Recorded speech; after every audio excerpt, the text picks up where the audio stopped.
Pertama-tama saya akan menjelaskan latar belakang.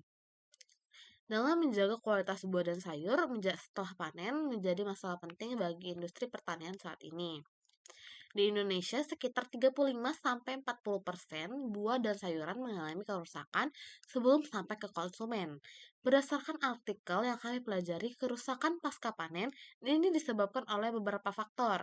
Yang pertama, adanya proses fermentasi yang ditimbulkan oleh jamur, kapang, dan bakteri.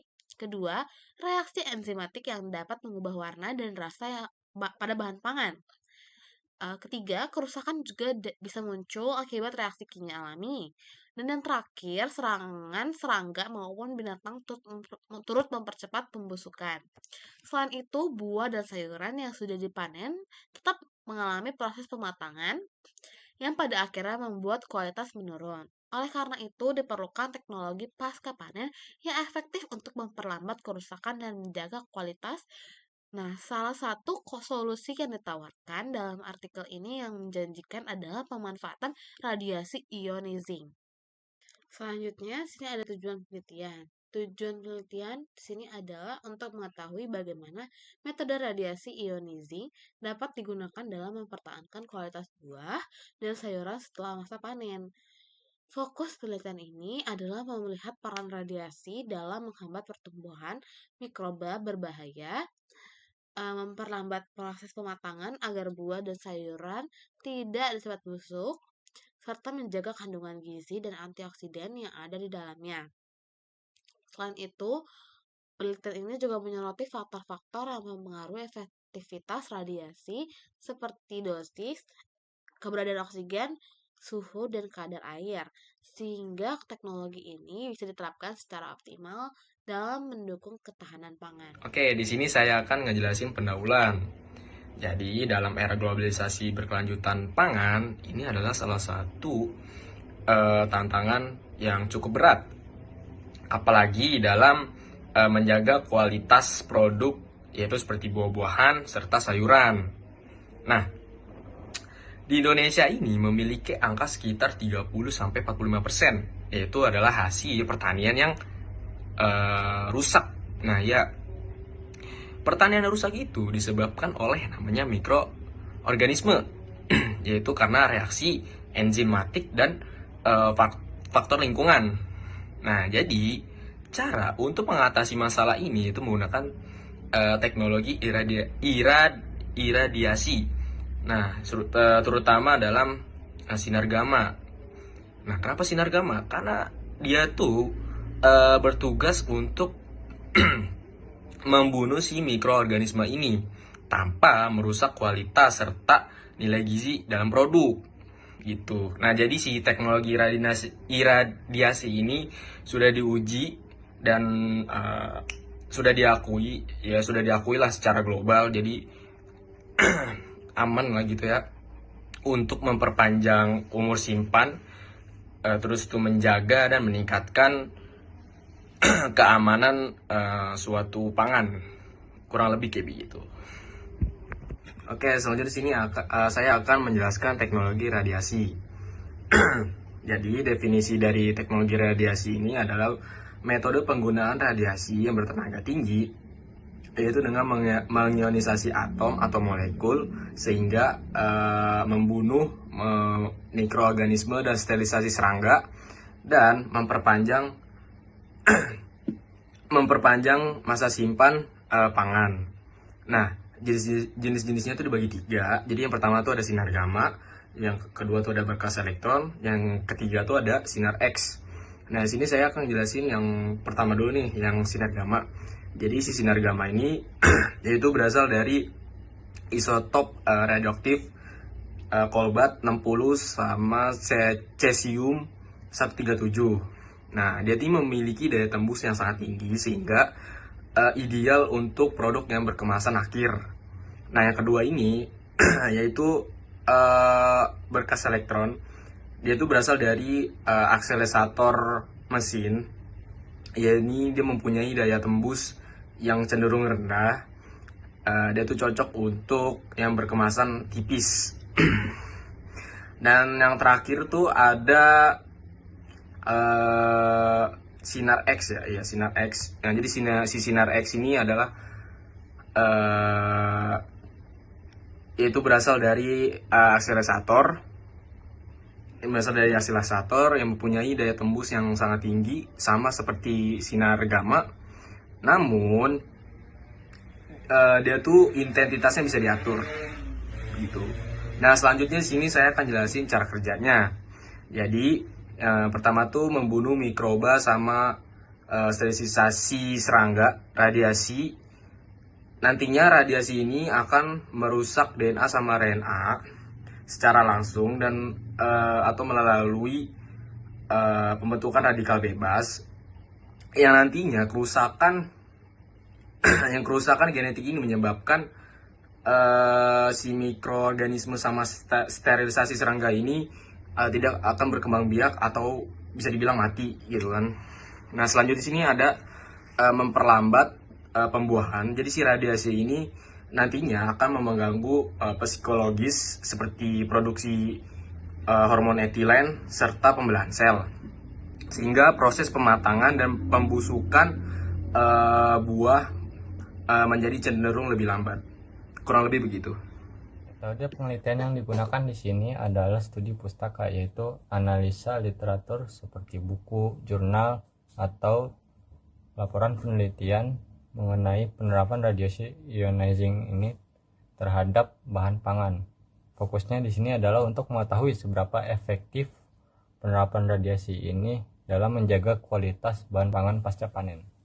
Untuk penerapannya sendiri dibagi ke dalam beberapa dosis yang diukur dengan satuan Gray, yaitu satuan standar internasional untuk dosis serapan radiasi. Pertama ada dosis rendah, itu di bawah 1 kg Gray. Ini bisa menghambat pertumbuhan tunas untuk umbi-umbian, disinfektasi atau basmi serangga dan parasit untuk buah dan kacang-kacangan, serta untuk menghambat proses pematangan pada buah dan sayuran segar. Dosis sedang 1-10 kg Gray untuk memperpanjang masa simpan beri dan jamur, menghilangkan mikroba pembusuk dan patogen, yaitu mikroba yang bisa mengkontaminasi dan merusak pangan, dan memperbaiki kandungan sari buah anggur. Lalu dosis tingginya 10-50 kg Gray untuk mensterilkan makanan pasien rumah sakit dan dekontaminasi rempah-rempah yaitu dengan dosis hingga puluhan joule per kilogram. Selanjutnya saya akan menjelaskan tentang mekanisme kerja dari radiasi ionizing dalam mempertahankan kualitas buah dan sayuran dalam pasca panen. Buah dan sayuran menyerap energi radio ionizing seperti sinar gamma atau sinar X. Energi radiasi ini menyebabkan eksisasi dan juga ionisasi pada molekul di dalam bahan pangan. Proses ini merusak DNA mikroorganisme seperti bakteri dan juga jamur, sehingga pertumbuhan dan pembelahan sel mikroba terhambat.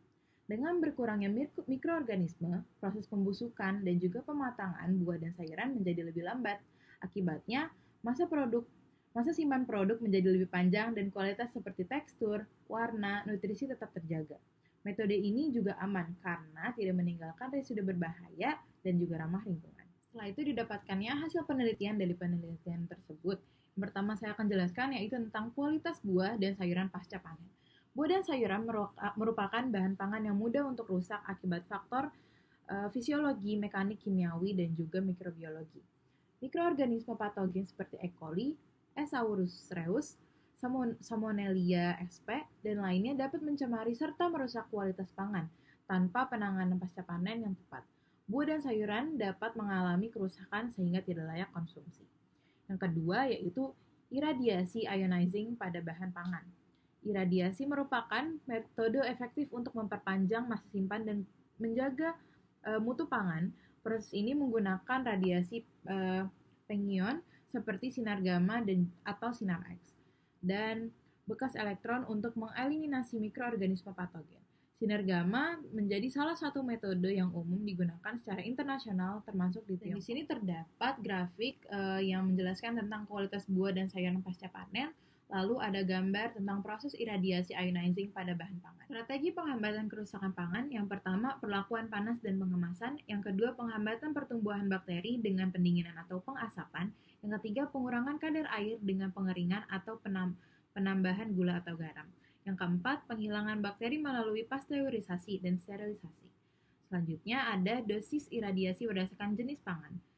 Dosis rendah 0,05 sampai 1 kgY menghambat pertunasan dan pematangan serta mencegah serangan serangga.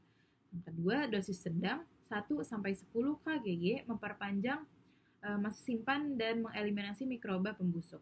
Yang dosis tinggi lebih dari 10 kgY untuk sterilisasi makanan, rumah sakit, dan dekontaminasi rempah. Pengaplikasian iradiasi dapat mempengaruhi terhadap kualitas buah. Setelah dipanen, buah mengalami perubahan fisika dan kimia termasuk penyusutan berat akibat peningkatan respirasi. Iradiasi dapat memperlambat proses tersebut dengan merusak DNA mikroorganisme dan menghentikan aktivitas biologis mereka.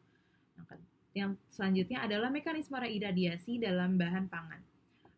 Iradiasi pangan bekerja dengan merusak DNA mikroorganisme melalui proses eksisasi, ionisasi, dan reaksi kimia, sehingga menghambat pertumbuhan dan memperlambat pembusukan. Ketahanan mikroba diukur dengan nilai D10, yaitu dosis radiasi untuk membunuh 90% mikroba, yang dipengaruhi oleh faktor seperti struktur DNA, oksigen, kelembapan, suhu, dan kemampuan mikroba memperbaiki diri. Karena tiap mikroba punya sensitivitas berbeda. Dosis radiasi aktivitas juga berbeda. Untuk mencegah kontaminasi ulang, kemasan antimikroba digunakan sebagai perlindungan tambahan. Saya akan menjelaskan keamanan iradiasi pangan. Iradiasi pangan adalah cara pengawetan yang aman selama energi radiasinya di bawah 5 MeV. Ini mencegah terbentuknya zat radioaktif dan tidak meninggalkan residu pada makanan. Contoh sumber radiasi yang aman adalah kobalt 60 dan cesium 137 di Indonesia dan dunia. Pengamanan iradiasi diatur oleh peraturan resmi.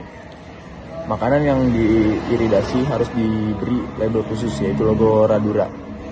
Iridasi dilakukan dengan berbagai dosis, misalnya dosis rendah di bawah 1 kgY untuk memperlambat pematangan dan mencegah timbulnya bakteri.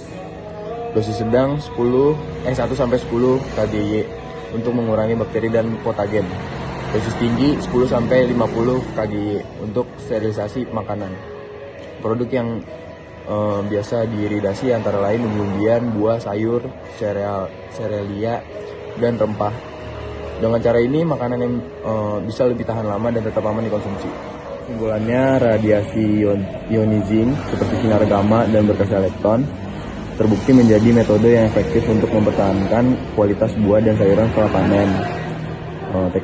Teknologi ini mampu menghambat pertumbuhan mikroba berbahaya, memperlambat proses pematangan, mengurangi penyusutan berat, serta menjaga kandungan antioksidan dalam bahan pangan. Keberhasilan penerapan radiasi sangat dipengaruhi oleh faktor-faktor seperti dosis, suhu, kadar air, terus juga keberadaan oksigen dan kondisi media penyimpanan. Dengan penerapan yang tepat, radiasi ionizing tidak hanya mampu memperpanjang masa simpan produk pertanian, tapi juga menjamin keamanan dan kebersihannya tanpa meninggalkan residu berbahaya. Hal ini menjadikan radiasi ionizing sebagai solusi yang menjanjikan untuk mendukung ketahanan pangan global sekaligus meningkatkan daya saing produk pertanian Indonesia di pasar internasional.